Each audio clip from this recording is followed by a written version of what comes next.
You are live.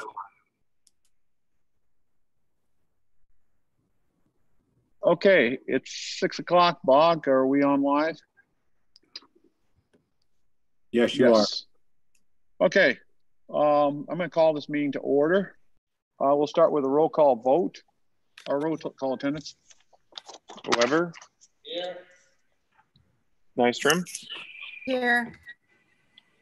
Teven. Here. Pritchard. Here. Bellhouse.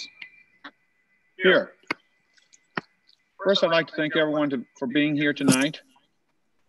We are kind of half and half. The majority of the board is sitting here in the auditorium.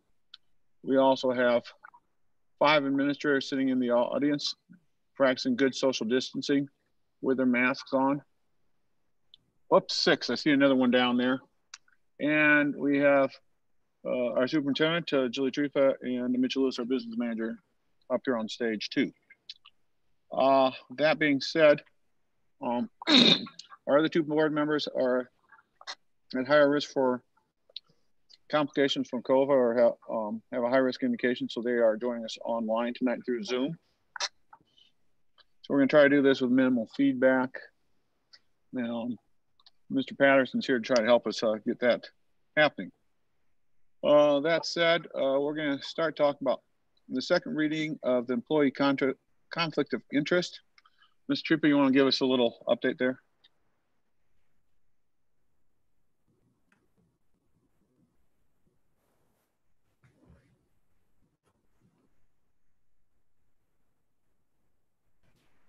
Sorry, everyone. So if you'll recall, the policies that we're reviewing for the second time are a result of our FEMA grant that we applied for and received their requirements for that receiving FEMA monies.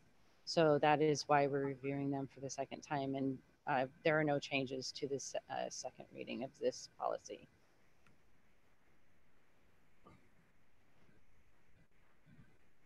That being said, any of the board members have any comments or concerns they've heard about in between last week and this week?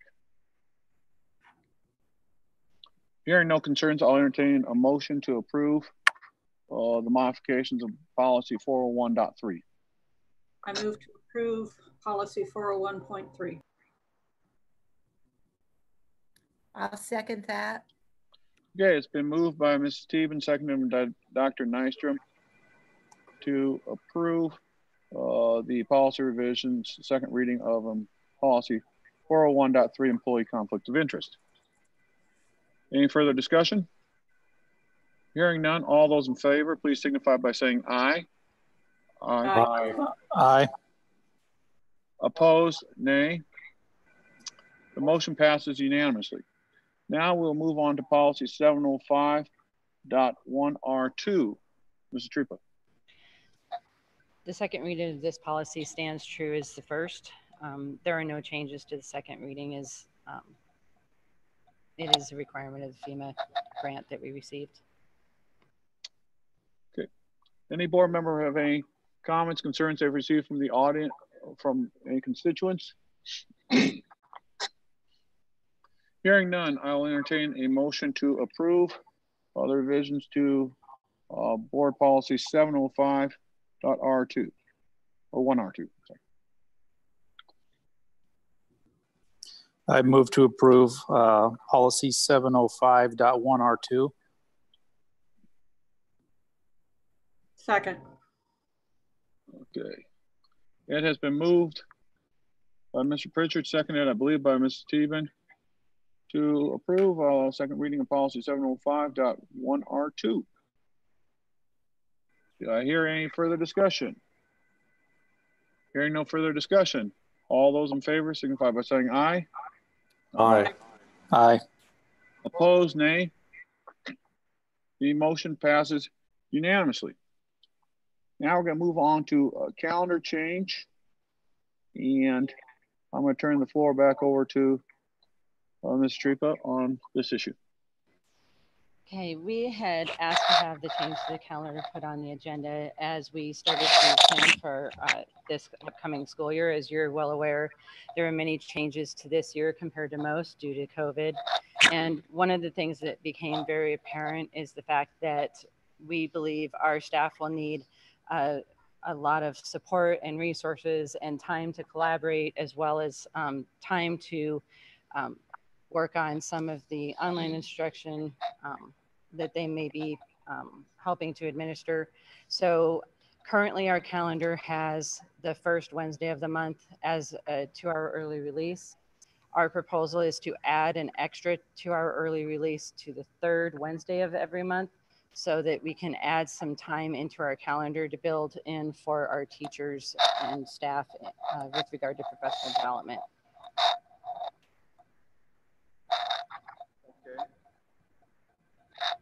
Okay. Questions from board members?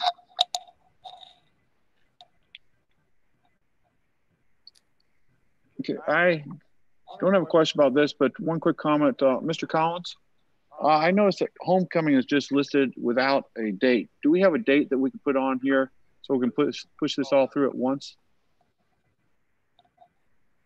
Yeah, it's the 29th, I believe. 29th of September? Yeah, That's let a me look Tuesday. that up real quick. 26, excuse me. September 25th. Friday night.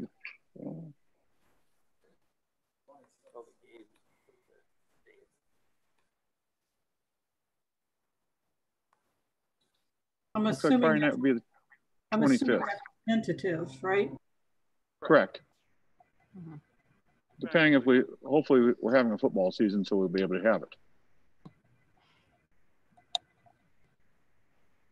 Yeah, I'm sorry, I can't see my calendar right now, but it should be the Friday and into the Saturday of that week, that last week in September. Okay, so homecoming would be September 25th, and then September 26th may or may not be a Dance. Yeah. So, okay. I'm just trying to put this on so we don't have to bring this up in another month. Well, and the other thing I would probably add is we did take into consideration, one of the things we wanted to look at is make sure we had enough of the minutes. I believe when you passed the calendar, it was based on minutes, 1,080 minutes, or hours, not minutes, hours, instead of days. And so we did verify to make sure that that was not going to be negatively impacted. I mean, obviously it does take away some of that instructional time, but we are comfortable with adding that extra PD time without it negatively impacting our hours in our calendar. Because we got 1,209 Mm-hmm. hours, so that would be approximately 1,600 or 16 hours to decrease. Yeah, it's just 16 hours. So we'd still be at 1190 or so. Okay. Any further comments from board members? I have a Hearing no question, further- Brian. I have a question. Yes. If the schedule or the plan that we have in place changes remarkably, will that in-service for teachers change to accommodate things? So if you're asking if our normal in-service activities will remain normal or if we'll adjust them to meet the needs of our staff, we'll adjust them to meet the needs of our staff. Whatever it takes, we will make sure we do. Okay, any further questions, comments? Okay, I will entertain a motion to approve the calendar amendments as discussed. Motion to approve calendar amendments as discussed. Okay, is there a second? I'll second. Okay, it's been moved by Reverend Weber, seconded by Dr. Nystrom that we add a 2-hour early out on the third Wednesdays of the month, and that we tentatively set homecoming as September 25th and a possible homecoming dance on the 26th. Okay. Any further discussions? Hearing none, all those in favor, please signify by saying aye. Aye. Aye. Aye. Aye. Opposed, nay. The motion passes unanimously. Next on our agenda is Mrs. Tripa and possibly Mrs. James are going to give us an update on some of our school equity issues, where we stand right now and what our future plans, ideas are at this time. Of course, all subject to change secondary to COVID. So that seems to be, go ahead. To those two ladies right now. So that does seem to be a pattern that due to COVID, we've had lots of changes. And originally, even when we had our conversation during one of our more recent board meetings around the topic of equity, we had originally intended to have a forum on this day. And obviously that is not something that we've been able to accommodate that many people in close proximity. So that has been pushed back. The plan right now is for us to be able to contact some former students to create a panel in which to provide some more discussion, conversation, question and answer. As much as we'd like to get it at the beginning of August, it's not looking like that will be a viable option with former students as well as ourselves in trying to get the school year started. It will likely take place in September, but the plan is to have former students leading us in a panel discussion and a Q&A, and then moving into more of the table talks that we had originally had planned prior to some of these changes that occurred with the return to learn. And I'll let Dr. James add anything that she may wish to add.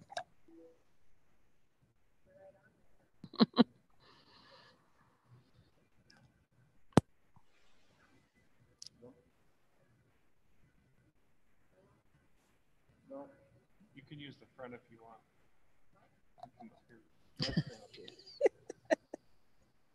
Yeah. Okay. She nothing to add right now, so. Okay. Mm-hmm. Well, thank you for that update. Mm-hmm. I don't think there's an action item there. Mm-hmm. I just wanted to get the community. Ryan, you're on mute. Sorry. Right now we have nothing, no action items. We wanted to make sure we're giving an update to the community as far as where we stand and what we're working on in the future. So stay tuned.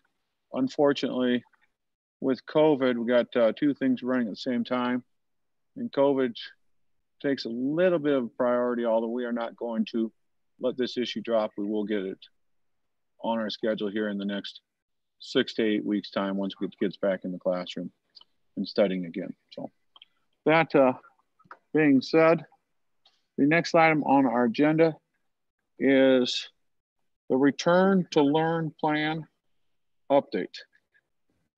Mrs. Tripa? Okay, before I start in with some of the updates that we have from the district perspective, for those that may not be aware, our governor did have a press conference last week and shared at that time that any plans that school districts had in planning for return to learn, that there needed to be a minimum of 50% of their time needed to be in person, and that online only as a district was not something that a district could choose to do. So those were the two main components of that press conference that impacted schools across the state. For us, what that impacted was the hybrid plan that we had originally shared in the survey over the weekend, was the fact that we were planning on 2 days of on-site, 2 days off-site, and a day where we would clean the buildings in between, did not meet the 50%. So we have now reconvened and are now planning on a hybrid model that would be on an A-B schedule, in which on one day students would be on campus, the next day they would be off campus and online, and just alternate back and forth between on campus and off campus for a hybrid option.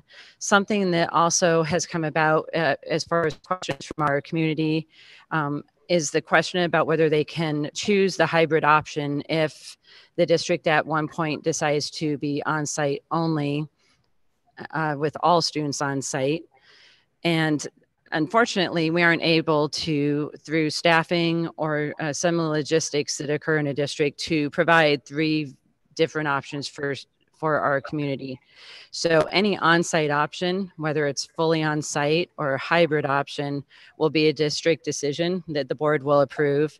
But what our families will be able to do is they will be able to select to be online option only, regardless of the on-site delivery model. So whether we are on-site completely, they will have an online option, or if the district chooses to be hybrid, they would have an online option.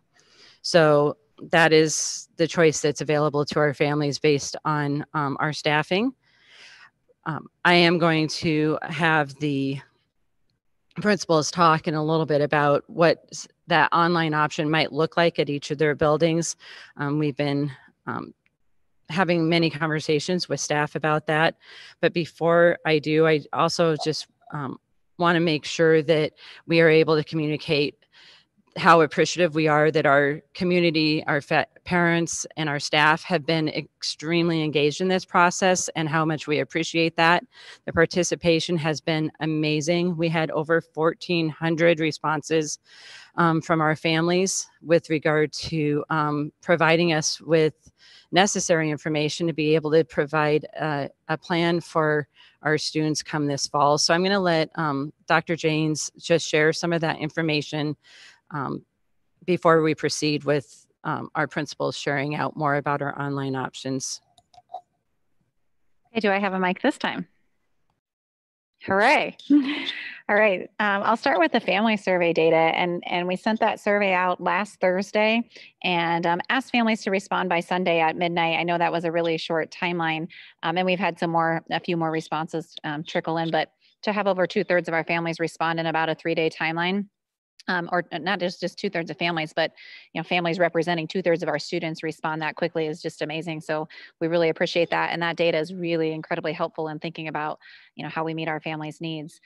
Overall, one of the first questions that we tried to gather in that survey speaks to what Mrs. Trippa mentions around families having choice, and the choice to be fully online if that's what they need at this point or feel they need they're most comfortable with, or to return in an on-site model. And we had 27.7% of our families, so about 28% respond that they preferred or if they were to choose tomorrow, they would select an online delivery for their student. And so that number, when we break it down by grade level, really plays out.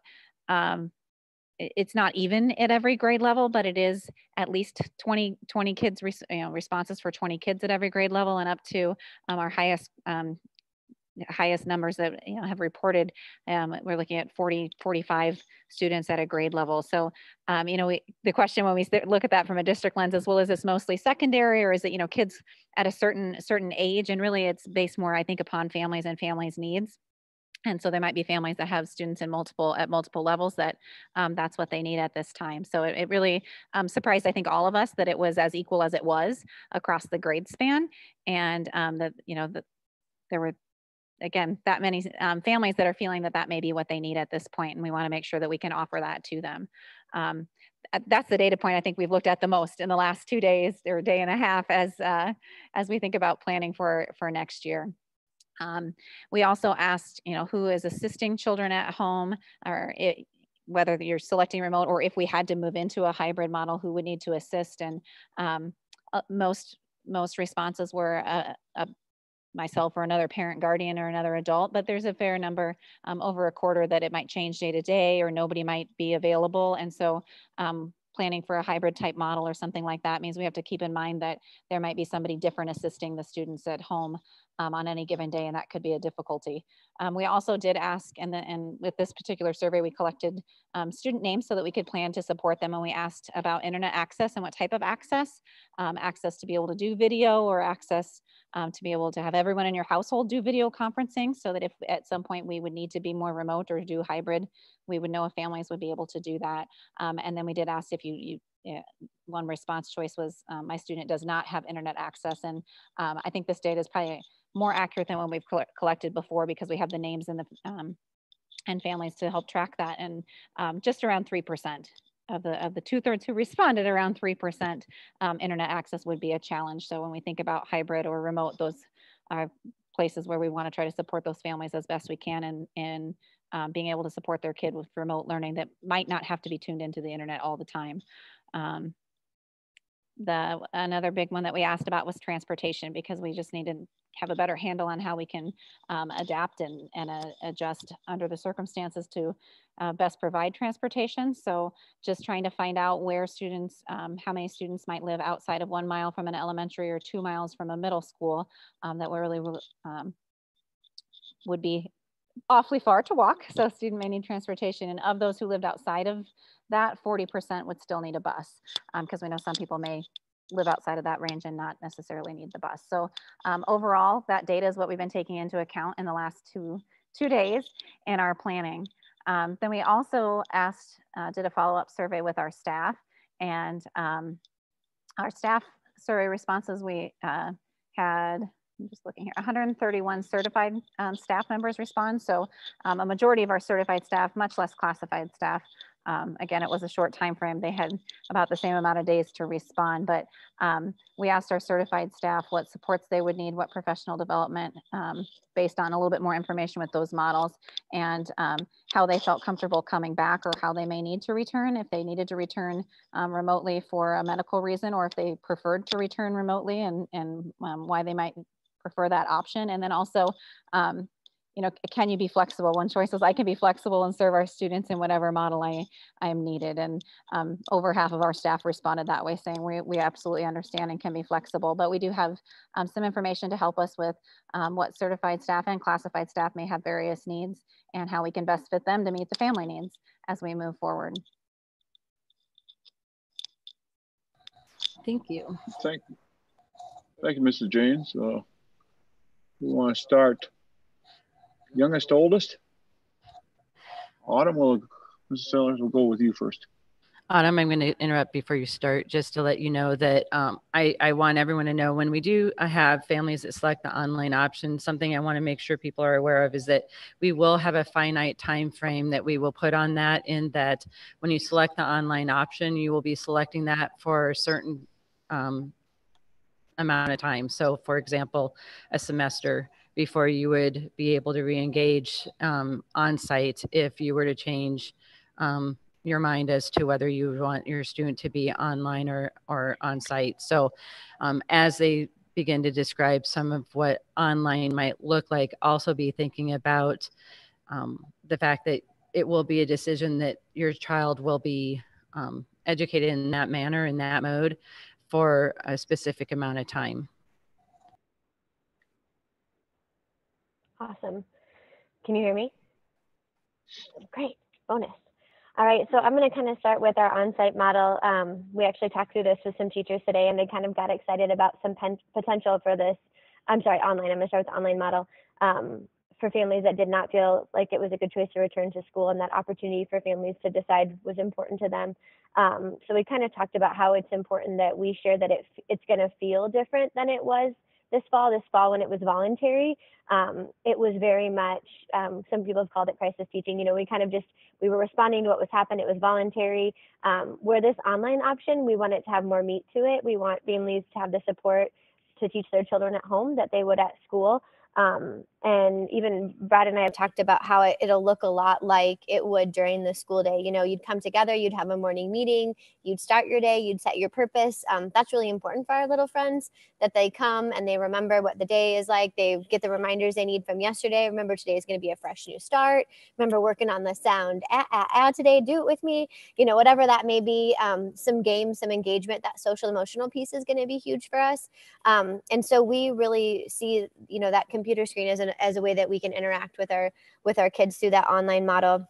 And so that teacher would provide that time, you know, to kind of have a morning meeting, have some whole group instruction in literacy and in math, so they can engage with it. And then some time maybe where they hang out on the computer while the kids go and do some work with the family member that's at home with them. So they can go, let's say today we're writing a personal narrative about something that happened to you, and I'm writing about my toothache and I'm getting stuck on my finger spaces and I need to come back and talk to my teacher.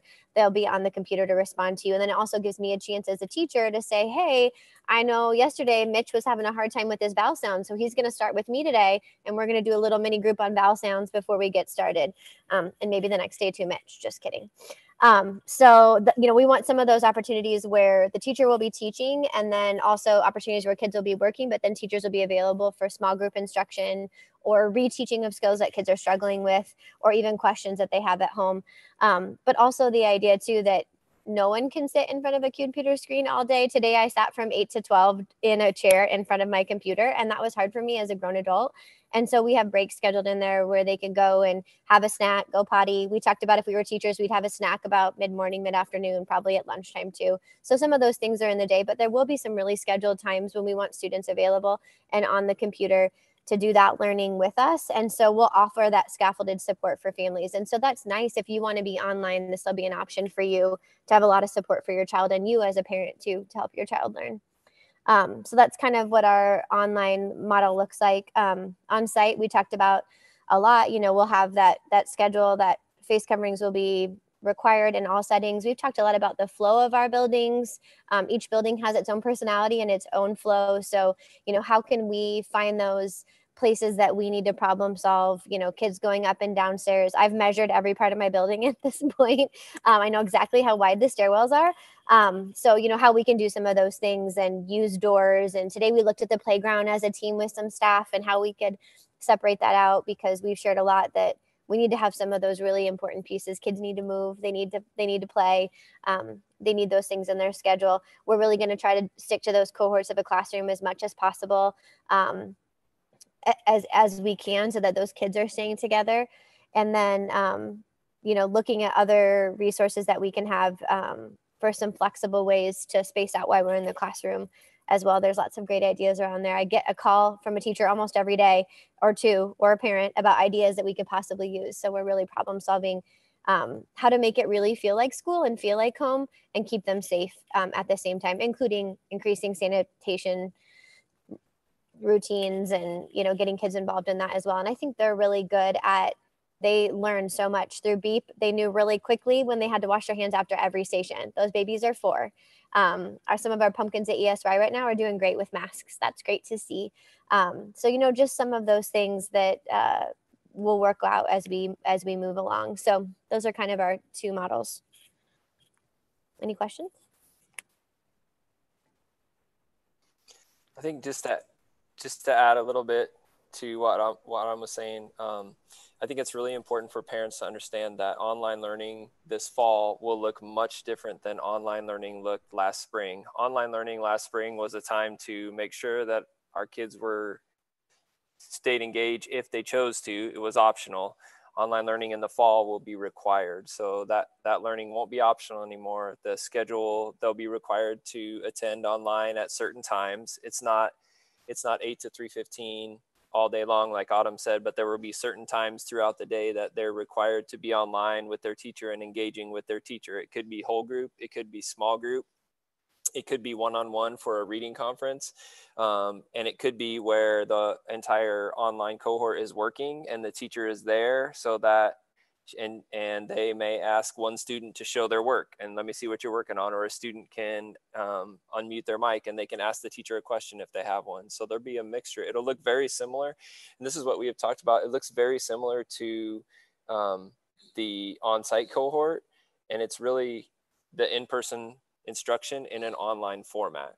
So I think that's really important for parents to understand, that it's not going to be, those lessons aren't going to be, you can do them from 5 to 8 at night. It's going to be during the school day, and adult engagement is going to be really important, especially at the elementary level, because those students are going to need some support from an adult in order to make the online learning successful.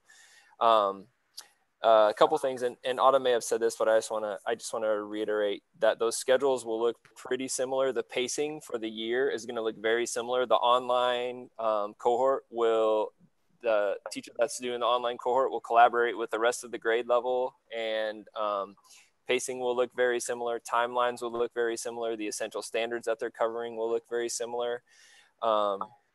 Again, I think it will be an opportunity to be kind of flexible with the amount of support that we're providing for students as they need it. It may be that on Tuesday, Autumn doesn't have to join us for the whole group lesson because we did an assessment on Monday and she did great on it. So I'm going to assign her some independent work to do. And then Wednesday, she's going to meet back up with us. A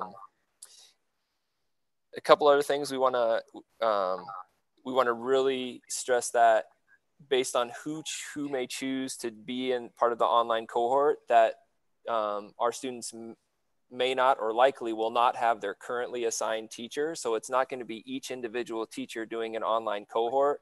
We'll see who chooses the online cohort, and then we'll need to rearrange students in homerooms based on that. So one of our teachers will be doing an online cohort, and all students who chose the online cohort will be with that teacher. The rest of the students who were originally assigned to that teacher will now be distributed out amongst the other homeroom teachers. So there will be changes in that way. So we don't want parents to have the misunderstanding that if my teacher has, or if my child has Mrs. Sealer for a homeroom teacher, Mrs. Sealer will automatically be doing the online instruction, because that may be true, but also likely will not be true in most cases. Again, that participation will be required. Attendance will be taken at those times, similar to how we take attendance and report that in an on-site model. We will work with our special education teachers to ensure that FAPE is provided and that our SDI minutes are provided to our students with IEPs, similar to how they would be provided in an on-site model. Again, that's kind of a fluid situation that we're still working on, how exactly, and it kind of depends on which of our students choose online versus which of our students choose to be in the on-site, or which of our families choose the on-site model. I don't think I have much to add about the on-site. Yeah, I don't think I have much to add about on-site. We're working on all those things that Adam talked about.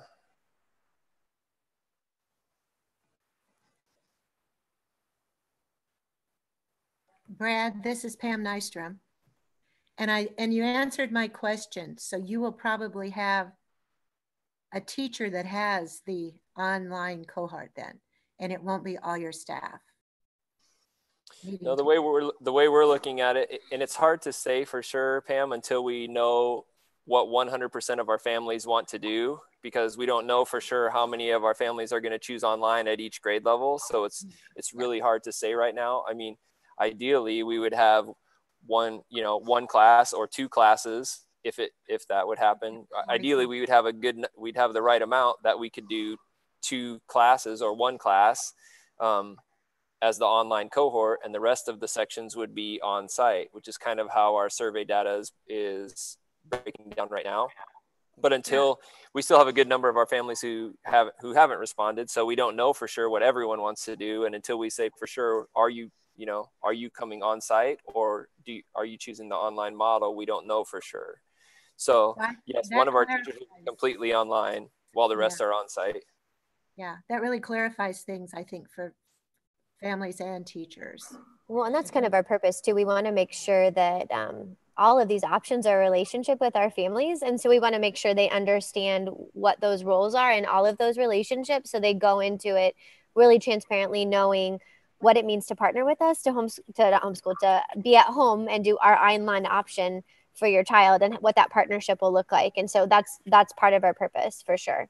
Yeah, sounds very good. We also really want to make sure that our teaching staff, you know, can do justice to whatever model they need to teach in. And we know we've wrestled a lot with how a teacher can be in the classroom and also supporting online and what that looks like and how we can provide that. And particularly at the elementary level, with the responses from families, it really makes sense to have a dedicated teacher to take that on versus trying to bring them in and out while the teacher is also handling all those day-to-day things that an elementary classroom teacher does. So we feel like this is probably our most effective way to tackle that. And we kind of got excited about that in the last couple of days. I got a question. Oh, go ahead. Sorry. A question for Brad or Autumn. I'm just guessing, but let's say the ideal class size in class instruction is 20 kids. Do you have any idea what the ideal online class size would be? Would it be more? Would it be less? I mean, you don't have any idea how difficult it's going to be to instruct kids online, or what you would shoot for a class size for that setting? I don't think we have an ideal number, but Jill and I were kind of talking today, and if we're still wanting to, I should unmute. I don't think we have an ideal number, but Jill and I were talking a little bit today, and part of our model is we want it to feel as robust as the classroom is, as much as we can online. We know it's not the same thing, but we want it to feel similar. And so we want to offer those small groups. As we think about time, if I think about 22 students and I get them in small groups, how much time that's going to take throughout that time, it probably is going to feel pretty close to a classroom that I would have, in the classroom. I think sometimes we think we could meet more students' needs, but that would be more of like a sit and lecture and less of like that engagement piece. We're hoping to have some conferencing as part of this. And if I'm conferencing with my students around their writing, 20 is still a lot to conference with. So, I mean, I feel like it would be pretty similar on the fly, but I don't know what. Yeah, I think if it would work out where we could have similar class sizes in the online cohort as we do in the on-site cohort, that would be ideal. We've talked about one of the challenges would be, if we have classes of 22 in second grade and we have 11 that want online, we're going to have to, or 33 that want online, then we're going to have to figure out how we tackle that. But again, one of the challenges, we don't know until we have an answer from everyone of what do you plan to do for the fall. So some of that's going to have to shake out as we know numbers a little bit more hard and fast. I think more that hard commitment too. Like this data was awesome because it gave us insight into where families are at. But I think we're at the point now where we need a hard commitment because that's a long-term commitment of a semester. And so we want to make sure that it is a commitment from our families so that we can plan intentionally. But we can't really move forward with much else until we get that. We've also talked with instructional coaches. We've talked about some of our support personnel, Title I teachers, people that can help support that small group too. So we have some flexibility to think differently, but I think we keep repeating the same thing, that we need those numbers, and then we can see how we can flexibly use some of those other support personnel to help with the small group or help with some reading or writing conferences. So if it is 30 kids in one grade level, that's a little big, and can we pull some other people in to help support the small group and individual type situations with kids? I think we can be flexible with that. We just need those numbers. One thing too, I think that's going to be really important, and I can't remember if Autumn talked about this, but spending time building the relationship and that online interaction is going to be really important. We all know how important the relationship between the teacher and the students is for student success. And one of the ways that you build that is through proximity and being together and reading facial expressions and reading body language. And so all those are going to be a challenge. So I think we're going to have to really make sure that we're being intentional about building relationships with those online cohorts to make sure that they do have that positive relationship with their teacher, even if they're not in the same room with them. And so that we can ensure that same level of caring, and they know their students and they know what their needs of their students are, not only academically, but also socially and emotionally too. And I was really excited. My team talked about that today. I was like, how long do you need for a morning meeting? And they're like 30 minutes. And I was like, whoa, that's not how long they are normally. But they were talking about how, they won't be able to walk over and pat them and say good morning or give that hug. And so it's going to take a really long time to be intentional through a computer screen. And, even one of my staff members said, and we have to check in every day. We have to check in every day how they're doing. And so I think that's going to be a real priority for us as we look at that cohort model, especially because they won't have that in-school time to do that if they start online. And so we'll have to do that through there. But I think our teachers are really aware of that and excited for the opportunity to build that social emotional learning in a new way. I think two things, again, I know we've talked about this, but really to stress is that adult involvement at elementary level is going to be so important for students to be successful in that online format.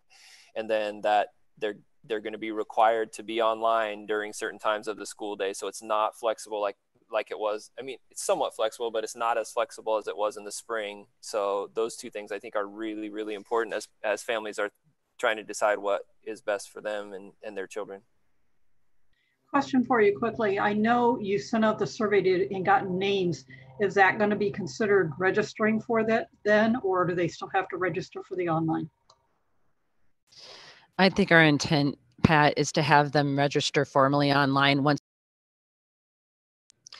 we give our families an idea of what the on-site looks like. Our hope is to do that next week and then have them formally register for online, because when they had to make that decision on our survey between Thursday and Sunday, A, that wasn't a whole lot of time, and B, that also was absent some of the information that they're receiving tonight in this board meeting. So we want to be able to convey some of these points also in writing to our families so that they are making an informed decision and they aren't locked into a semester decision before they have all the information. So our intent is to ask for that in the next couple of weeks. Just wanted to verify that. Thank Yeah, I think one thing maybe I don't know if we publicized it. It was when we originally talked about them, was that semester commitment that you can't really kind of flip flop back and forth between online, on-site, online, because we don't have the ability to staff that if we have a cohort of 22 kids that are online and then 8 of them decide that they want to come back to school and we already have classes of 22 kids on site. How do we reabsorb those 8 kids just randomly and going back and forth? So that's another thing I think that's really important for parents to know, is that commitment will be for an entire semester.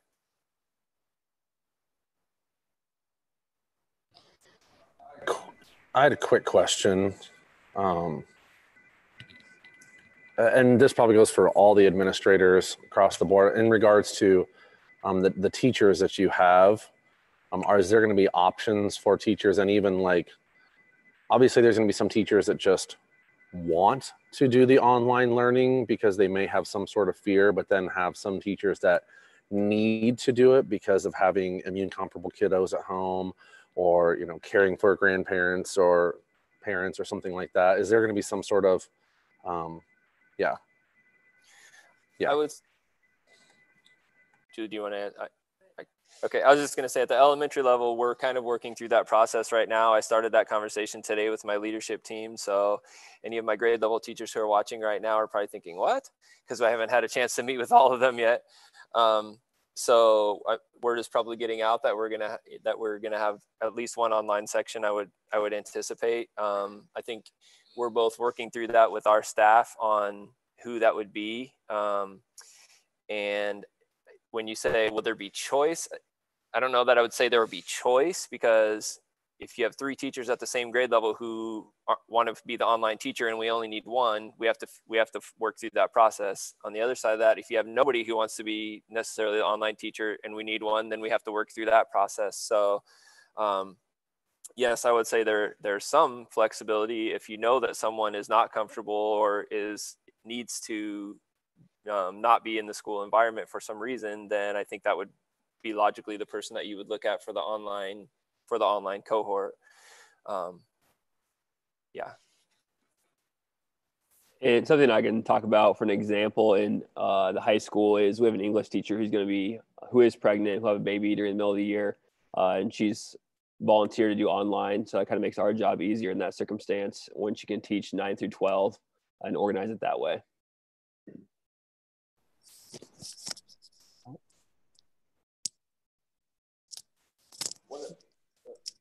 One of the things, Joey, that again, once we have hard and fast numbers, it will make all of this fall into place a little bit better, because we'll know how many sections at each grade level we need.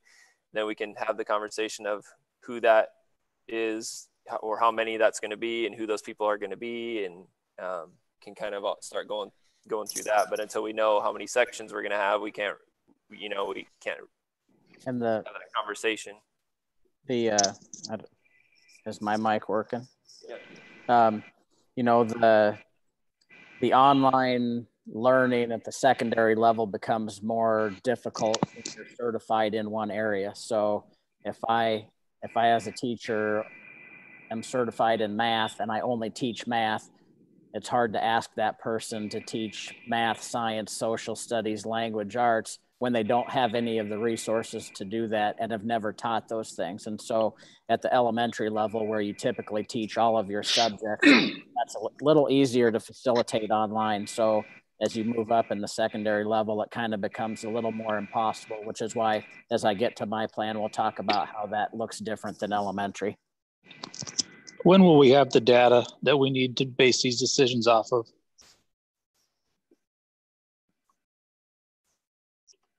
So the plan is to have the 3 plans distributed next week with our district's recommendation of what we're moving to for on-site so that families can make that decision on whether they want to be online or not.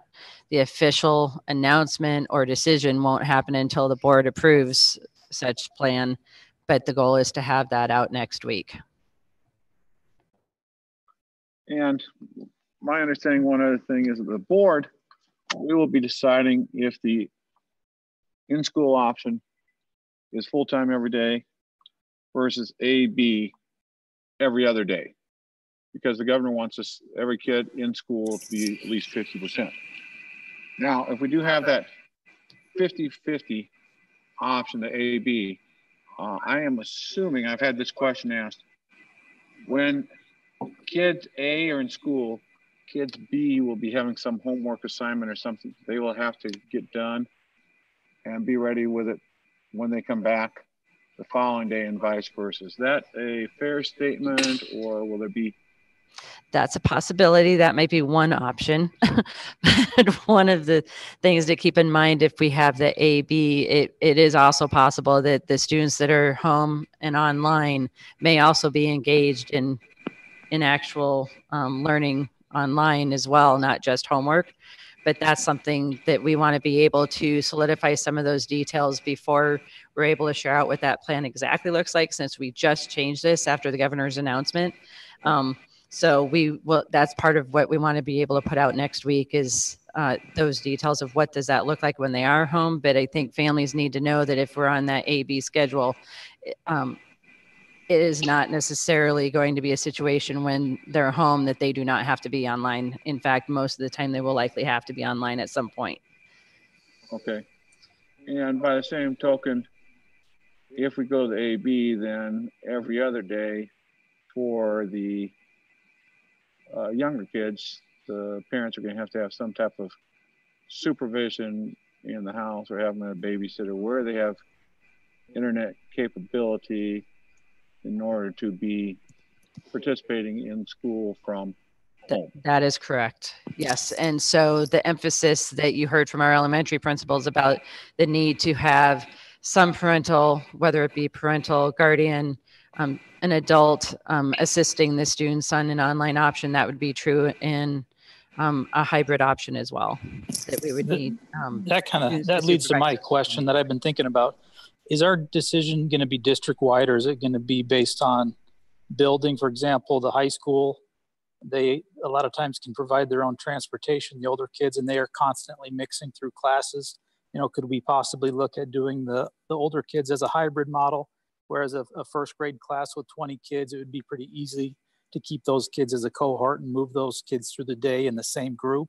That would alleviate a lot of transportation concerns and would probably be much safer than having a full day of high school students mixing throughout the day. Or is it going to be a one decision for the entire district, or is there flexibility to split it up based on age or building?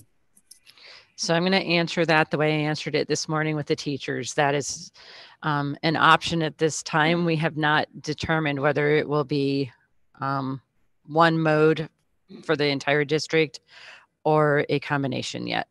We are hoping to use our data to help drive that decision though. And that's why it has been so helpful to have our families engage with us and participate in those surveys, because it is allowing us to use their input and their wishes to come up with decisions that hopefully will best meet the needs of our student community. There are quite a few questions coming in from the chat. I wonder if we want to address. I'm aware of those. Okay. And I was going to try to get everything done. Perfect. And then go through those questions. So perfect. From what I'm seeing right now, because some of these questions are kind of being answered as we talk. And so those of you listening online too, I understand their questions. I'll read the questions and ask for answers at the end if the question has not already been answered by the time we get done.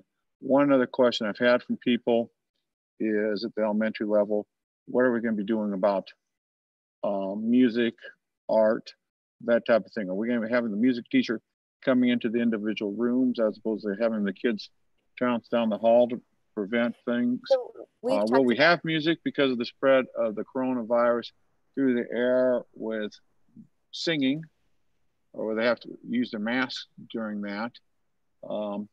Same thing for art and that type of thing. Or we even address that, or that's something still to be determined? Oh, we've talked about that. Our specials teachers have just been brainstorming away and thinking about options because they have such a passion for their work, and we know so many kids connect to the arts. And so we want to, again, we're trying to keep as much as we can normal for our kids, since so many things will not be normal.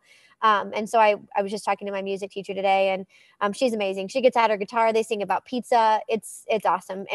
But she's like, they talk about being beatful and toneful. And even my preschool teachers are like, what do you mean we can't sing? Well, we can still have music playing. They're going to be wearing their masks. I think as the public health gives us some more guidance on what the classroom environment looks like, we'll be able to make some of those rulings. We talked too about, if they go to a different classroom, leaving time to sanitize. I've talked to some other principals of elementary buildings. They're working out their schedule so they can sanitize in between, just because that movement from one place to another would give that group of kids a break and just move a little bit and get to their next spot. Where, going to classroom and classroom, it becomes mundane for our little pumpkins. So we talked about what that could look like. PE, we could do that possibly outside until October, as long as it wasn't raining. That would give us some options. But, wearing masks while they're running, we don't know about. We haven't got a whole lot of guidance on PE in particular. And so we're kind of waiting on that. But I think our special teachers are really aimed and poised to do what they need to do. In fact, my special teacher even said, use us, keep us busy. We're gonna figure out how to be flexible because they know how important the arts are. I think we feel pretty confident that our students are in cohorts currently. That's kind of what we do at elementary as a homeroom. I mean, obviously we're gonna have to change some of the things we do because both of our buildings, we do a lot of sharing of students to provide the time and support that students need. So we'll have to change some of those things. But our students really right now travel in cohorts to specials. And so I think managing the transitions and allowing them still to engage in those activities. Same as Autumn, I've had conversation back and forth with my music teacher specifically, and she talked about how she was, when they play instruments, she'll have the instruments set apart. She'll have maybe half the instruments they'll sanitize in between when the kids switch. PE, I think, is, again, I agree that it can be outside when that's a possibility. We threw around ideas like, could that happen in the classroom? I think that would be really a real challenge for our PE teachers to try to teach PE in the classroom. And again, we talked about having that transition time in between so that we can wipe down surfaces between classes. And so, yeah, I think the transition, there would be times when they would pass in the hallway, obviously, but requiring masks is going to help with that at the times when students are going opposite ways in the hallway. And I think we feel pretty good about transitions. And that cohort and just the sanitizing protocols in general, I think are going to be helpful with that as well. We're running into some issues with lunch, spreading out lunch so much. That's 2.5 hours of our day. And my specials teachers meet both Paige and Lincoln. And so we're just wrestling with how to get all the specials in with that huge lunchtime that will now be required for social distancing. So that's another hurdle. Okay, thank you very much. Any more questions about elementary, or shall we move on to the middle school and the high school? Then we'll come back and see what kind of questions we have online. I've also got a couple things I'll mention from a public health standpoint here toward the end too. But Ms. Trifa, okay, before we go to Mr. Kelly? All right. I would, I think as we talk about, I'll start with the on-site planning. And so we kind of know what school looks like on site, but I think what people are wanting to hear is like, what are we doing to manage that social distancing and what does that look like? So I think that's probably where we're going to need the most support from parents and talking with students as you get older and you get into the secondary levels, you have a little more flexibility. And this is going to take away some of that flexibility. And so, you know, as we're talking about lunches and where students sit and where they go and where they walk and when they roam and what that looks like, all that is going to have to be limited. So if we're talking about contact tracing and where students were, we're going to have assigned seats at lunch, assigned seats, you know, if we hope for activity period to be outside when it's nice, weather permitting, when it's raining or gets cold in a couple months, we can't have 170 students running around in the gym like we normally would. And so we have kind of spaced that out within some different areas to see what that looks like. But the students aren't used to, I think they'll be excited to come back, but we'll also have to be kind of simmering that excitement with how we're organizing things to make sure that we are social distancing. So some of the things that we're looking at, again, I appreciate all the feedback from the community. In our last several teacher groups, we've had 13 of our middle school staff working with our planning. So getting lots of great ideas and questions as our brains kind of get fried.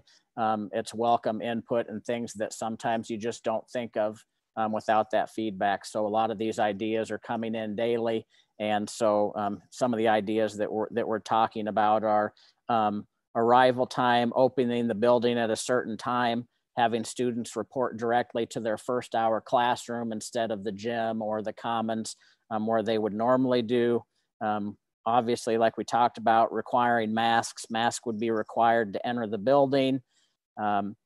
Passing through the day, one of the things that I've visited with several schools about, most schools seem to be limiting locker use at the schools, which allows for that congregation.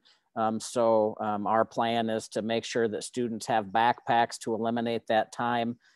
During passing time, we would allow students to go to their lockers before school on their way to class to put coats, boots, lunches, things like that in their lockers. And so after that, their phones, supplies, everything's in their locker that they don't need during the day. Students that bring their lunches to school would be allowed to go to their locker before and after lunch to get their lunch box and take it back to their lunch. And then at the end of the day to grab their things that they're taking home. And so limiting that passing time. So when they are passing in class, they are just going directly to their next class. They're not stopping and having conversations with a group of 10, 15 friends that they literally just go from one class to their next class. Water fountains, we were lucky really before we went to break that we had ordered, we have all new water fountains at the middle school this year that have the water bottle filler stations. So the spigots will be taped off. We can't have all the students drinking out of those. So all students will need water bottles throughout the day. And we have 7 new filler stations at all of the drinking fountains to fill those throughout the day. So that's a good thing. Passing time, like I said, directly to class. Lunch, we're looking at being under 50% capacity. We have tables that seat 8. And so we're talking about 4 students per table. That would be assigned to where they are because they will have to sit in the same spot every day for that contact tracing and eat at the same spot. One of the things that I think hopefully parents can understand during this pandemic time is, you know, I know we're all getting lots of requests for, this is who I want my student to be in class with. This is who I want them to sit with at lunch. We're really not going to be able to take those requests because if you take for one, you have to take it for 600 and it just doesn't work that way. And as we don't have the ability before they come in to pick, we have to have a seating chart in place when they come on day 1 so they already know where they're going. And so likely that's going to be by alphabetical order or homeroom. based on the tables that they're at. So 4 per table puts 100 in the lunchroom. Our normal capacity would be 200. And then we'll probably have 2 or 3 classrooms where we assign students that they can eat 6 feet apart from each other in a classroom for the overflow of who's not in the lunchroom. And again, that's kind of that, we haven't had lots of conversations around lunch of like what it looks like as far as food and serving and what those options are. So we've kind of been operating under the assumption that most of those choices will be taken away. We won't have salad bars where students are serving their own food and getting options. It's probably going to be more like a grab and go, or they go through and their plate is handed to them, and that's kind of what they get. And so, and then just making sure that students know they're not going to be able to be up and walking around during lunch. They go to their assigned table, they eat, and they stay at that table. They don't go stand by the other tables and talk to their friends. And so, you know, we don't want people to think that we're being mean or not understanding that, but, you know, for the validity of contact tracing, and if somebody comes positive, we have to look through and see who's been in contact with, you know, within somebody, and possibly put those students out for 14 days. And so we're doing it for the safety of students, you know, obviously not to be mean. Activity also looking the same. I think that's our biggest challenge, is we can space out lunch and get them in different places and figure out how to facilitate that. Activity's a little bit different. So what does that look like? Are we going to have them sit in the bleachers every day? When they have to be inside, we put marks on the gym bleachers this week with students 6 feet away from each other. Every other row, we can get 84 students in the bleachers, about 45 around the gym on the floor, 6 feet apart. So right now we're at about 125 students around there, and we can also put students in the middle of the gym. So depending on our numbers of how many choose the online option or come to school, we think that we can facilitate that. But again, activity is a time where kids are normally up and running around and playing different activities and doing stuff. And so that will be a different one. You know, when we're outside, we can really space out and be where we need to be, but that looks like different inside. Dismissal time, we just started talking about what that can look like, and our hope would be to do a staggered dismissal depending on what grade levels go, but that might have a dismissal 3 minutes later, you dismiss the next grade, 3 minutes later, the next grade, and so on. And then the expectation when you dismiss is you go to the locker, get your stuff, and out of the building you go. Again, we don't wait to congregate with friends and have big groups in the school. It would be just business of where they need to go, whether it's out the door to get picked up or to walk, or to a designated area where we would have groups that are getting picked up for busing. And so those are some of the ideas that we're looking at as people are trying to make that decision of, if I want to be on site, what are we doing to protect our kids? Those are some of the ideas that we're coming up with. As far as social distancing in the classroom, we've also measured classrooms and where we're at.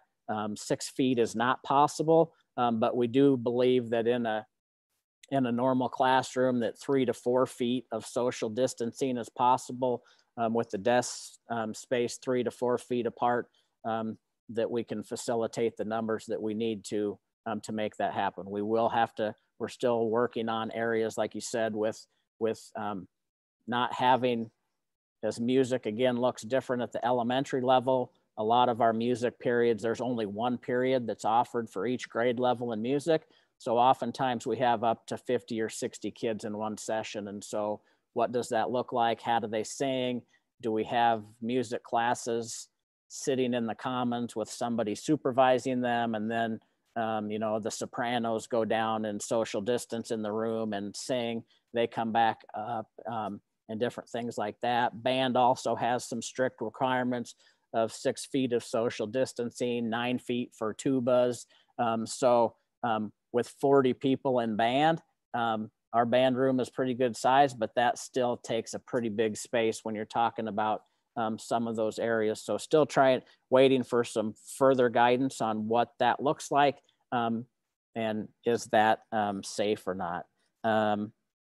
Online planning, similar ideas to what the elementary talked about. Like I said, our bigger challenge is that most of our teachers only have the materials and have taught one section. And so our goal would be to have every core teacher teach an online class for their subject area at a grade level. And so normally we teach 7 sections. Each teacher teaches 7 sections. And so our thought process was to eliminate one of those sections with the reduced numbers that we'll have of people that are choosing online. And then that period will open up a period to teach an online class.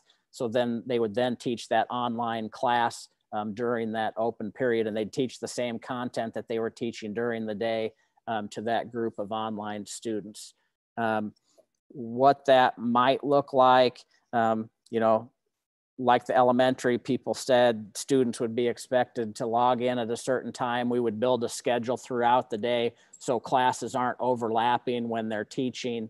You know, it might work out that our thought was to have all of the core classes. And when we say core, we're talking science, social studies, reading, language arts, and math. Have all of those be delivered online. And then our exploratories would be more maybe similar to what they look like in the spring, of putting content out there for the students that still enjoy those activities and want to do some of those educational opportunities. But those teachers already teach all 4 grade levels.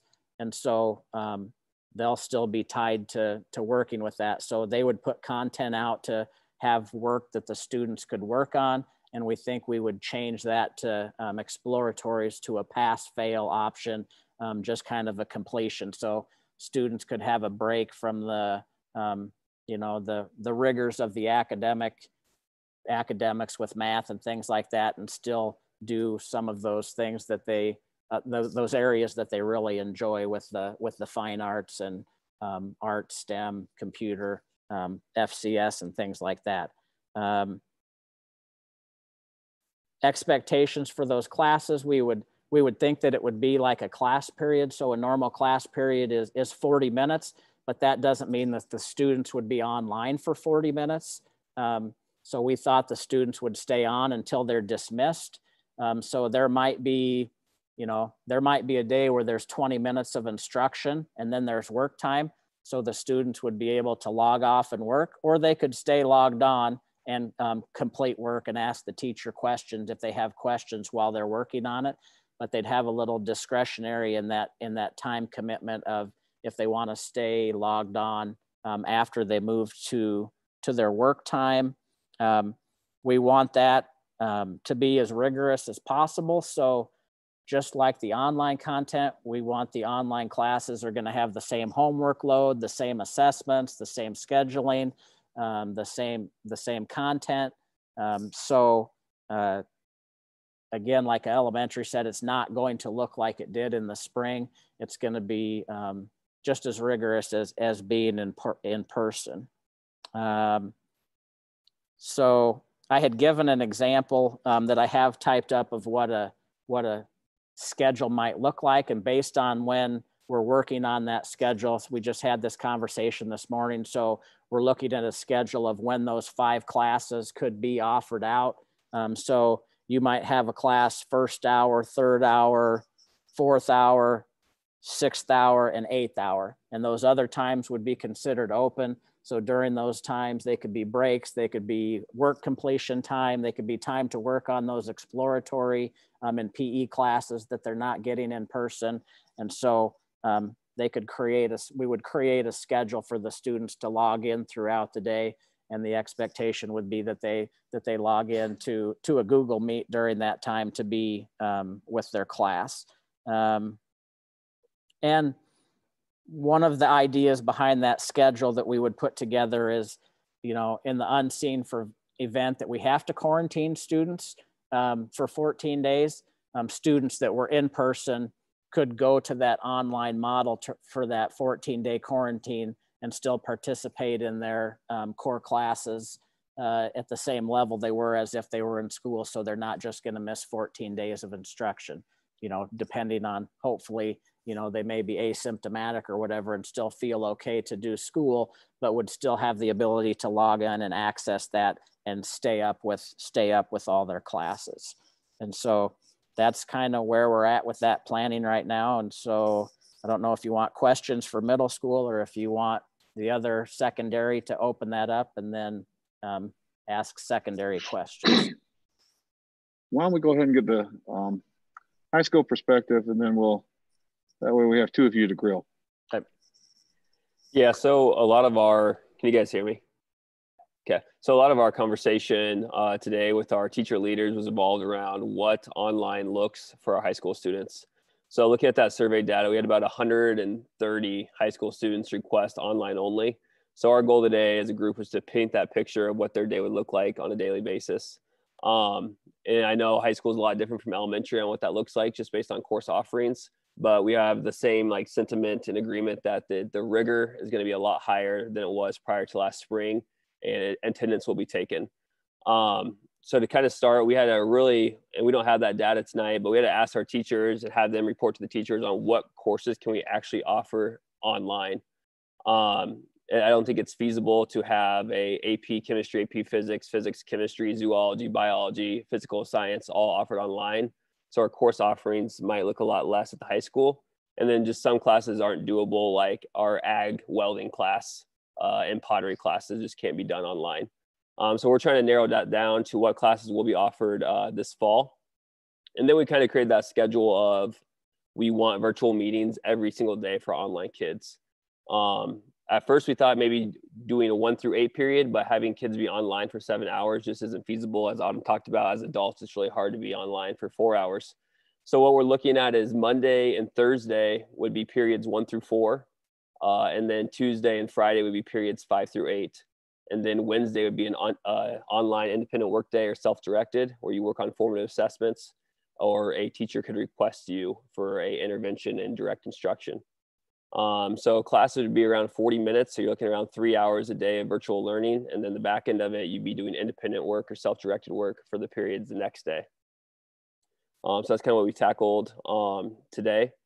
So kids would be meeting Monday, Tuesday, Thursday, Friday. Attendance would be taken in all those virtual meetings.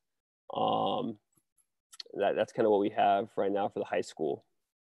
I think that model is also now I'm telling you, I hope I don't misspeak, but yeah. Same thing with, especially with those core classes that we would have kids scheduled into an online section. And so the teacher has, you know, a class period to teach that is considered the online section. But if it's, you know, sophomore English, then that sophomore English online is keeping pace. It's, you know, the same content, same pacing as what's in the regular class or the on-site class, so that if, you know, a student needs to shift into that, they're able and can do that. And, you know, we hate to limit some of those options for students, but we also know that it's really difficult to teach both if there's only one section of a certain elective and it's something that's pretty hands-on, it's hard to, you know, create a similar rigorous version of that could be online. So there may be some other options that we can use through Edmentum, our software that we use for some online learning. There are some other really nice rigorous secondary options for online learning that exist out there. So we may still be able to provide some of those other options, but just not with our teachers. We just want to make it clear that we, you know, don't feel like we could fully staff online in all of our electives with our own teachers here. Yeah, and to build off that, our intention is to have our online kids have a 1 through 8 schedule. So we're going to go into Infinite Campus and build online classes, and then we'd schedule those kids so they'd actually have a schedule just like our kids in person that they follow.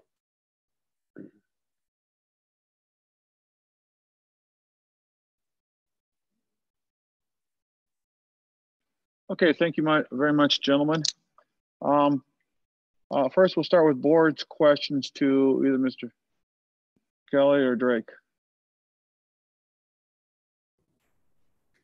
This is Pam, and I do have a question for Scott.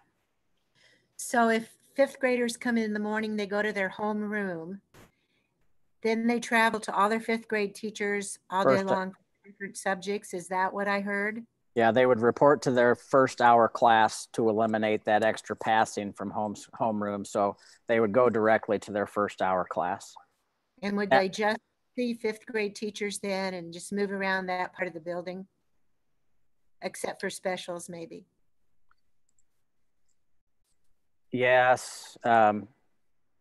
Yes, that's one of the things that we're looking at with right now. Our teachers teach 5th and 6th grade and 7th and 8th grade. And so that's something that we're having the discussion about, because they're all in that same area. You know, is it okay to is it okay for where they're at in that area? We're looking at those areas of where they are and who's teaching them. We're working on that schedule. Because I was just thinking, the less traveling, you know, those pod areas are. I've had some people along that line. I've had some people say, I know I had an exchange student several years ago too that said that in Europe they had a pod of kids. They stayed in the same classroom every day, and the teachers came to them. That way, they only had the teachers moving around. This was at the junior high and the high school level. And I don't know if we've looked at that where the kids go to their 8 a.m. classroom and then they stay there, and then the teachers shuffle around instead of the kids for a few hours. That would be a lot less passing in the hallways, because then you just have the teachers passing in the hallway. So I don't know if we looked at that, how that would work out. Just food for thought. That's a European model. It's been out there for a long time. Other questions from other board members? Good question for Scott. This is just with having my own middle schooler. Maybe I misunderstood it. So are you saying that they will have their backpacks with them all day long in school? Yes. So that's different than, because before it was they weren't even allowed to have their backpacks because of safety issues, yes. Right? Yep. And so yeah, that's a definite change. And again, that's to eliminate the congregating in the hallways during passing time. So have there been any, because I know the reason they didn't allow the backpacks before was for safety issues and stuff that they may be sneaking in the backpacks and stuff like that. So has there been any thought to the requirement for the clear or the mesh style backpacks? No, that hasn't come up. I mean, that's, you know, a conversation of, I know one of the things that we always try and be cognizant of is the expectations of how much we're asking parents to spend on things. And if they've already got a bag or a backpack or something like that, I think it'd be hard. That's, you know, some backpacks are $100, some are $5.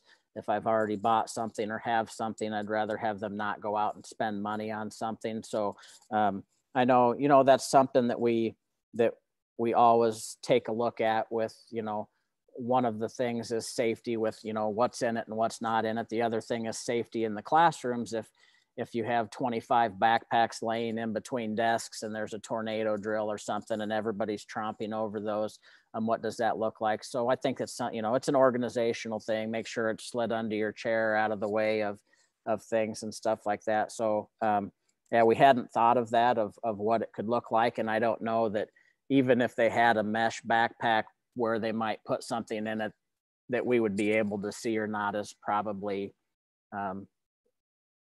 they'd still be able to hide something from us, even if it was mesh and we could see through it. So. Okay. Any other questions? How many kids are in your building, Scott? Between 600 and 650. So, I mean, we can all be optimistic, but realistically, controlling 600 middle schoolers, social distancing is going to be virtually impossible, right? I mean, does that force us into looking at a hybrid model just for this sheer fact that the number would be half and it would be much easier to enforce some of these things that are going to be critical? I hope not. That's my hope and plea with parents, is to talk to their students and understand that these expectations are so we can come back to school, not only so the parents can be at work, but so that kids can get a meal during the day, that they're in a, you know, they're in a safe place, that they're getting the education that they need. And so, you you know, that's a possibility. You know, we want to try everything. I think everybody's in the same mindset that we want to try everything possible before we just say, hey, you know, every other day you're at home. And that's one of the things that that could lead to, you know, maybe administrators making the recommendation of, we've been talking about, hey, what could cause us to go to a hybrid plan? And that might be me coming to the superintendent crying that, hey, we can't manage the social distancing, and they're grouped in the hallways all day long and they won't stay at their lunch tables and we have no control over anything.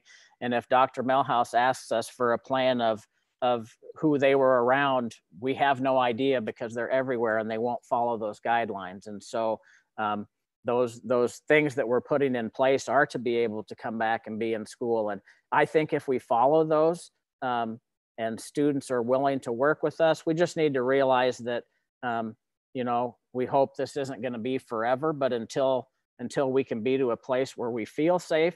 And when we get to that place and have the recommendation to do that, we're ready to lift some of those restrictions and open those things up and give students some of that freedom back. Because, you know, honestly, it's going to put a lot of pressure on the teachers and staff to, you know, monitor the students and be saying, no, you can't do that. Hey, you have to stay here. So we really need the support of the parents and students to be able to do that. So, you know, with that number of students, it is a lot of students in the building, but I think we can manage it. Okay. Any other questions? Otherwise, I'm going to make a couple statements from a public health standpoint. And then I'm going to start asking these questions. They're in the chat room.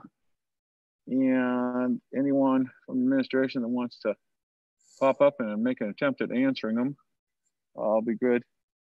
From a public health standpoint, there's a lot of things we still don't know and we're waiting for. There's our hope that the Department of Public Health and the Department of Education will come up with rulings or recommendations as far as if you have a child test positive for COVID, how long do they have to stay out of school? Now, in the workplace, that just changed today. It used to be you had to stay out 14 days from your time of first symptoms. Now, they are recommending just 10 days staying out. That just changed from an email we got from the CDC this morning. So again, this is a running target. But the hope of public health officials that the state will come out with these recommendations. If not, I think some of the county public health directors might get together and put out some best practice recommendations for the schools.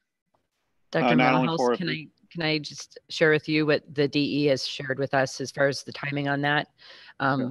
The Department of Education has indicated that they would have a recommendation as to what would occur if there was a COVID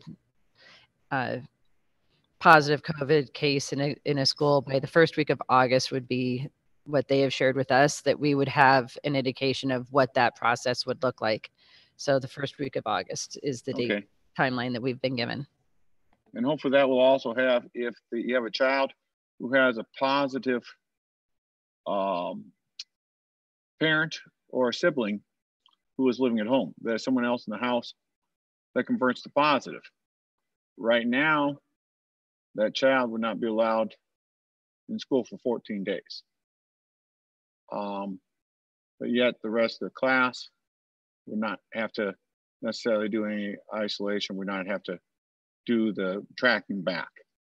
We're hoping to get some firm recommendation from the state 1st of August. If not, I think there'll be some recommendations coming out from other regional board of health directors. Second thing is I would strongly encourage parents to now start working with their kids on wearing masks. Start an hour a day, work up to 2 hours a day, because what I'm hearing is most school districts are going to be requiring the masking for the kids in school, like we're talking about. The Boone County Board of Health strongly recommended that the school districts make it mandatory or highly required or highly recommended to use masks in schools. That actually protects that protects all your kids' friends.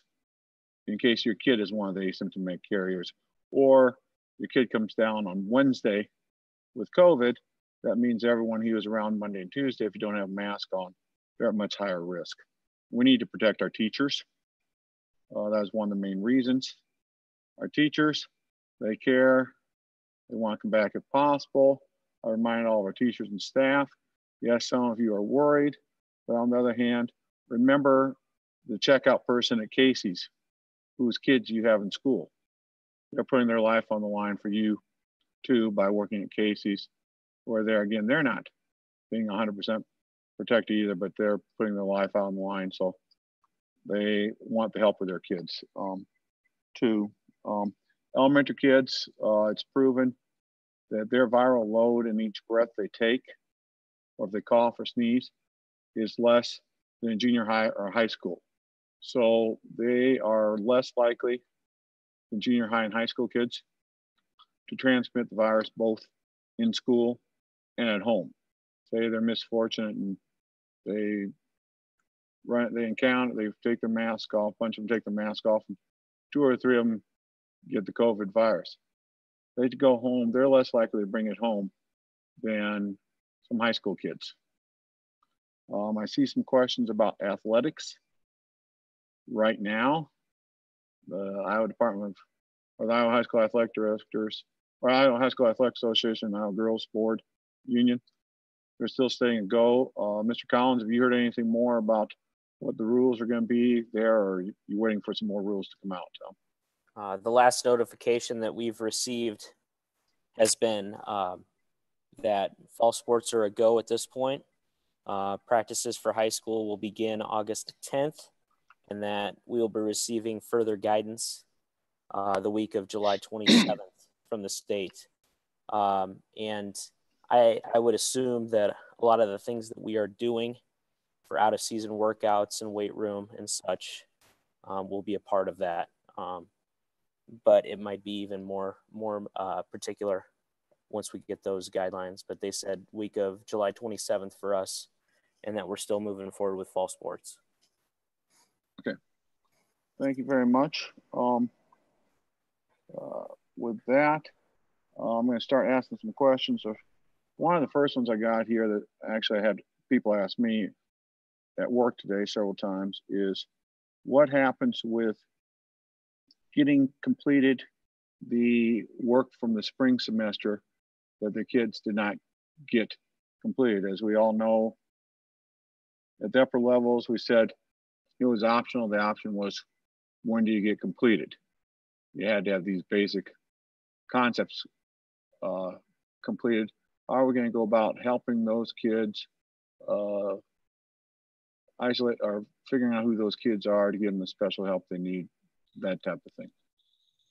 This week we finished our summer school opportunity for kids to finish those. And so I think that question's hard to answer until we look at that data to see how many kids do we have who, we know how many we had that completed in the spring. It was 80% completed their core classes and 70% completed their elective classes. So now after a push through summer school, where are we sitting and how many kids are there? And I think with that number, then we can determine what's the best way to adapt to them in our schedule. And some of that depends on what the schedule looks like, but giving those kids support and time to try to finish those classes when they're back with us. I can't give you a for sure on what that'll look like because I don't have that number today, but I'm really hopeful that as our summer school staff worked really hard, we'll have more kids fall off that list that have completed what they need to, and then we can really narrow on what do they have left. And again, if it's an elective, is that one that they can, take something else this school year, this coming school year, and perhaps that previous course isn't one they need the credit for, or if it is a required course, they're going to need that credit for graduation, then, what's that support look like to get them through that? Okay, thank you. I know originally our goal was to have everyone made up by January 1st of 2021. Correct. Yep. Okay, first couple questions here. There's a couple of them dealing here with homeschooling and how is that going to happen? How can you transfer the homeschool program? Also, what is our homeschool capacity? I'm going to turn that over to someone over here. Dr. Melhouse, I typed a response to that one over on the side there. I wasn't sure if they were talking about actual homeschool or if they were talking about the online option that we have as far as a district, because those two processes would be different. So I would just Correct, probably and- encourage that person to contact their building principal and we can talk them through that. Okay, thank you very much on that one.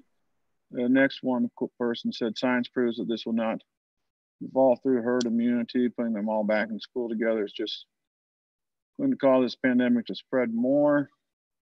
I would argue that there's a lot of science that says that if we proceed with all people practicing social distancing and masking, we will be able to knock down the rate of COVID and the number of people, adults and children, getting it. The American Academy of Pediatrics has studied this issue extensively, and they've come out with a recommendation as far as getting kids back to school. At least myself, those are recommendations I'm looking at. I'm not looking at anything from our governor or our president as far as returning to schools. I'm trying to look at what's best proven science instead of what is out there on the internet as possible theories. Do you have any other comments on that one? Dr. Melhouse, I just have a thought in regards to all these questions. I think we could sit here and answer all these questions, and while we're answering them, get more and more and more as we're sitting here. And they're only answering the 150 people that are watching right now, which is a lot, but I wonder if it'd be best, maybe Julie can speak to this and maybe our admins, if we could just compile a lot of these questions and they all can work on some FAQs that we then post publicly for the whole district to see, instead of just sitting here answering all these questions one by one. I'm just trying to pick some of the higher ones here. There's one here about teachers and being the personal kids. That will turn it over to the administration. They can talk to administrators tomorrow about that. I'd agree with Joey on that. Question. There's questions we've answered already that they got on late and didn't hear. So I think a frequently asked question would be the best way to go here. One thing I do see here is busing concerns. I know we're still working on that, the last I heard this morning. Yeah, we are still working on the transportation requests, because one of the reasons we had that on both surveys was to determine how many students we have that absolutely need transportation, because it is accurate that to try to utilize our transportation as we have in the past with the shuttles as we have in the past would not allow us to have the recommended social distancing and the ability to transport our students in a safe manner as it is currently. So that is why we asked the question on the second survey in the manner that we did, if we were to limit it to those that live outside 1 mile and 2 mile radiuses from the schools in which their students attend. We have not determined what that's going to look like. If there's any way that we can provide some kind of shuttle service, that would be fantastic. I am going to meet with Mr. Kennedy tomorrow to go over the data that we received from the survey so that we can determine what our capacity will be on the buses. One of the frustrating pieces is that we, as we have in some cases, other cases, we have some conflicting recommendations coming our direction as to what the appropriate safety standards would be on buses. On the one hand, we have what we were told with baseball and softball, that without masks, we can have 13 students on a 77 passenger bus to be considered safe. If they have masks, they were able to have up to 26 students per 77 passenger bus.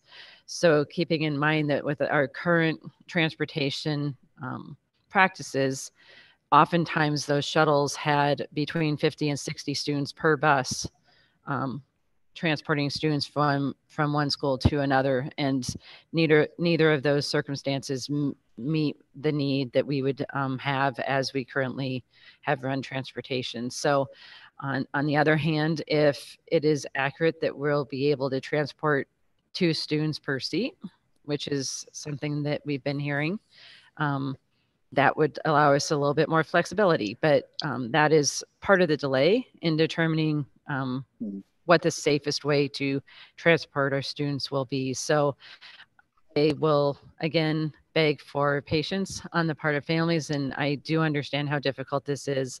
But we want to make sure that whatever we do provide for transportation is something that is provided in a safe manner. So, as I said, I will be meeting with Mr. Kennedy tomorrow to go through the data to determine what our capacity will be.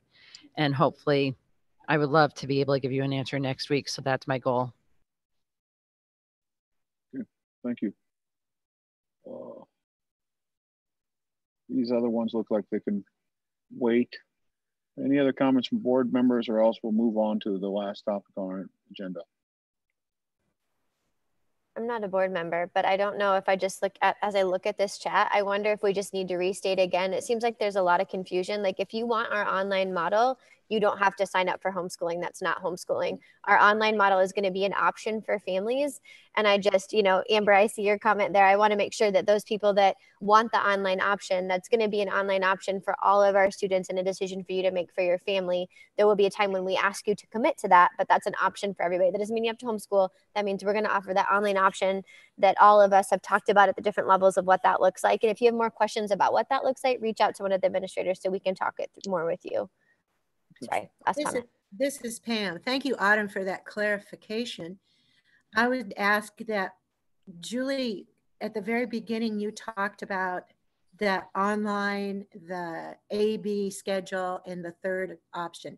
Could you just go over that again? Maybe that would help clarify for parents too. Sure. So in our planning mode, we are coming up with 2 on-site opportunities for our students in which our district will decide upon which on-site opportunity that will be. And I'm avoiding the term option because I don't want to mislead people to believe that they can choose on-site completely or hybrid. That will actually be a district decision. But regardless of the on-site opportunity that we provide, families will be able to opt for solely online learning. So whether we make the recommendation to the board that we come back on site, you will be able to choose online option for your family. If we say that we'd like to come back in a hybrid situation, you will again be able to choose the online option as a family. Sometimes it's confused with the online only option as if, let me restate that. Sometimes it's confused with the online only that the governor was responding to, as some districts had said they were going to return online only, and that is not an option for districts at this time. That is something that would be determined in collaboration with the Department of Public Health and the governor. That is not a decision that the district can make on their own at this time. So when we talk about an online only option, that is in conjunction with our on-site option as a district. And I don't know if I made that more confusing or if I helped, but that was my attempt.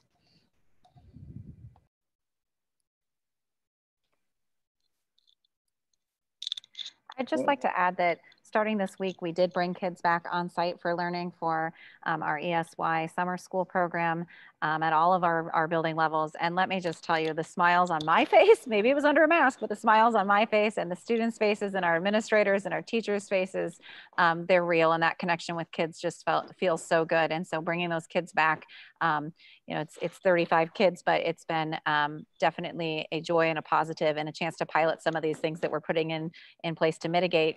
Obviously, it's a much smaller number of students, but the students and the teachers are adjusting and adapting to what it looks like in this mode, and they're adapting with a smile.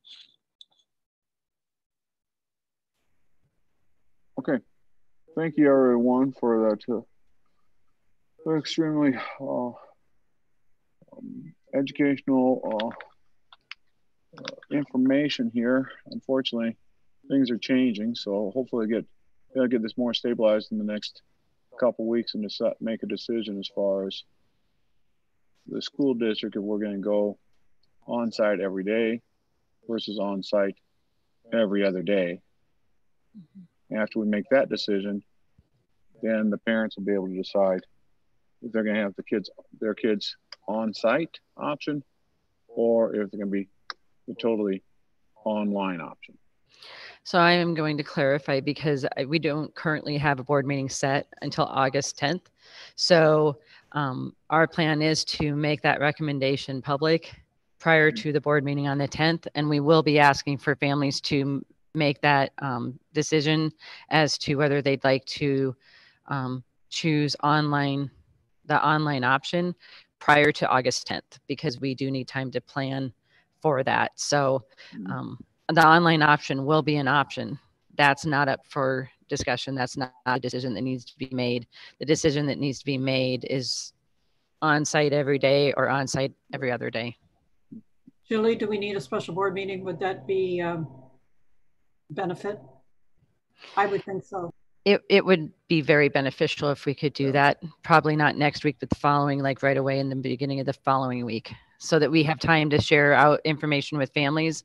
They have an opportunity to ask questions, because that was part of our plan, was when we put this information out to families next week, that we want them to have the opportunity to ask questions. We even had entertained the idea of trying to do a forum where people could ask questions and we would answer, whether it's virtually or not.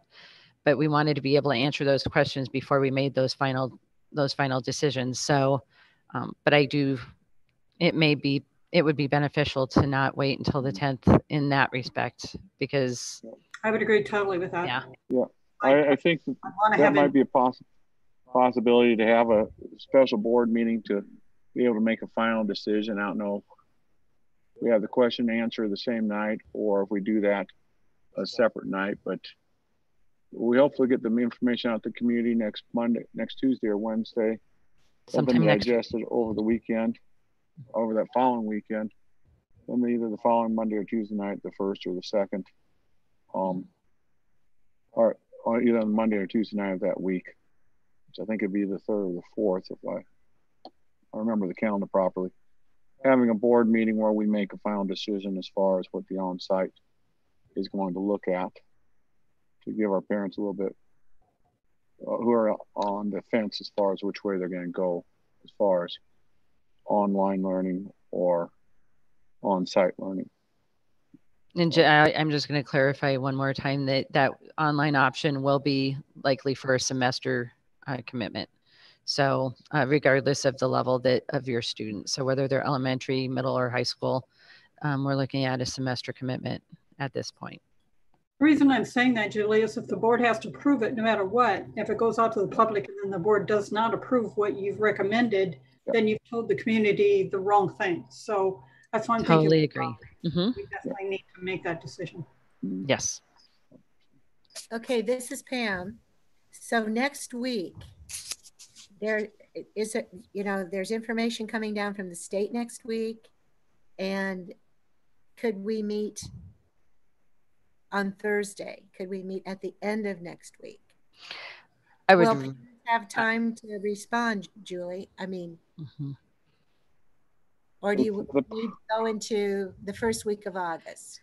I really would like our families to be able to see what that hybrid option would look like before we're making that final recommendation and the board acts, because sometimes the questions that are asked of us help us better craft a plan. So I would hate for us to put us in a situation where they don't have one last opportunity for feedback prior to a final decision.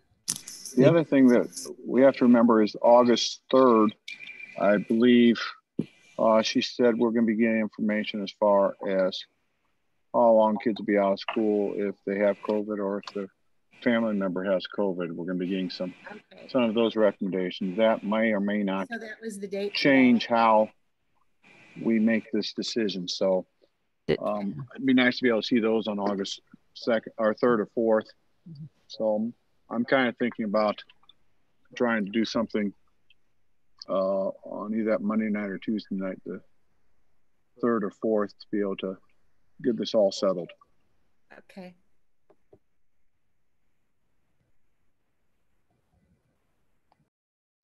I know we've had a lot of board meetings recently this summer. Normally most summers in July, we have one board meeting. It's a short one. We're out by 8 or 8:30, and that's it for the month. But this time we've been having a lot of board meetings because there's a lot of information. We want to be as transparent as possible with our constituents, our students, our parents. I would like to say personally, thank you to all the parents who have taken part in our surveys. In the past, when I've been on the board, if we got 300 or 400 responses on a parent survey, we considered that great. We even had probably 100 more students at one point.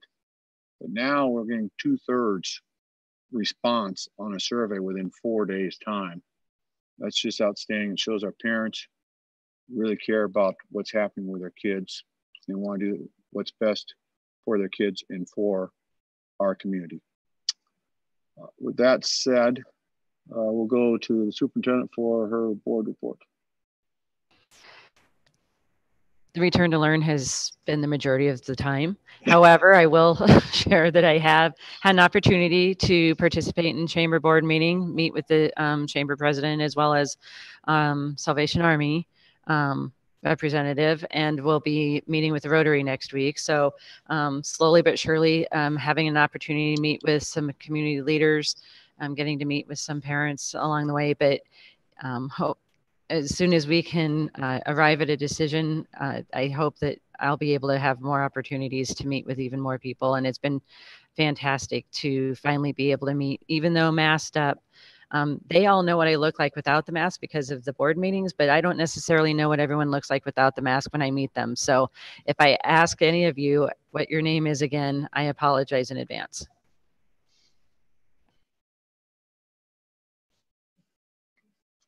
Anything else? Okay, anything else for the good of the order from any board members?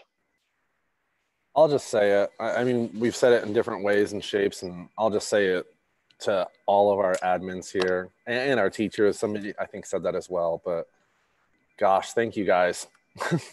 This has been more than any of us could have ever thought of asking you for. And so you guys have been working your butts off, and we appreciate that. So just thank you. Keep up the hard work. And yeah. Yes, yes, I agree with Reverend Weber. Totally. Thank you again for everything all of you are doing. Normally your summers are also a little bit wider than this, and our teachers too are spending more time working on how to get out to these kids, how to work on online education, all the options. So I'd like to thank all of them for putting their extra time this summer on their summer vacations as well. With that said, I'll entertain a motion for adjournment. So moved. Second. Okay, it's been moved by Mrs. Stevens, seconded by Dr. Nystrom to adjourn. All those in favor say yes. Yes. Yes. Yes. Opposed, nay. Motion passes. We are adjourned. Thank you everyone for watching tonight from home. And we'll keep you informed as far as the progress on all this and when we will be meeting one final time to finally get this all in writing and approved. Sometime hopefully the week of August 3rd. Thank you. Good night.